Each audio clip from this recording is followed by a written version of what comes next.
शेतकऱ्यांच्या विविध मागणीसाठी बँक ऑफ महाराष्ट्र शाखा लोणी येथे भारतीय जनता पार्टीतर्फे निवेदन देण्यात आले। निवेदनात शेतकऱ्यांना पीक कर्जाचे वितरण लवकर व्हावे, जिल्हाधिकारी यांच्या आदेशानुसार कागदपत्र घ्यावी, विनाकारण शेतकऱ्यांना त्रास देऊ नये अशा पीक कर्ज संबंधित शाखा व्यवस्थापक यांच्याशी चर्चा करण्यात आली। महाराष्ट्राद्वारे लोणी शाखेद्वारे नवीन पीक कर्जासाठी कुठली दिरंगाई न करता सर्व शेतकऱ्यांना कर्ज वाटप केला जातो।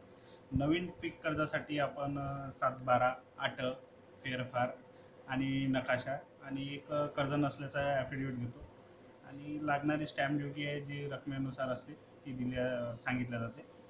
परत जे नूतनीकरण आहे आणि कर्जमाफीद्वारे आहे त्यामध्ये आपण 7/12/8 आणि आधार कार्ड आणि झाल्यास फोटो या व्यतिरिक्त आणि नवीन स्टॅम्प ड्युटीनुसार स्टॅम्प सांगतो। या व्यतिरिक्त आपण कुठलाही डॉक्युमेंट किंवा कागदपत्रे मागत नाही आणि सर्वांचे सहकार्य आहेत, शेतकऱ्यांचे पण आहे, त्यामुळे सर्व काही सुरळीत। निवेदन देण्यात आले। यावेळी भारतीय जनता पार्टी तालुका अध्यक्ष दीपक तिखिले, मोहन माहोरे, सुखदेव कळसकर, अनिल सातंगे, बाबू अंबरते, निलेश गायगुले, सुहास मालढुरे आणि लोणी येथील ग्रामस्थ उपस्थित होते। उत्तम ब्राह्मणवाडे, विदर्भ न्यूज, नांदगाव, खंडेश्वर।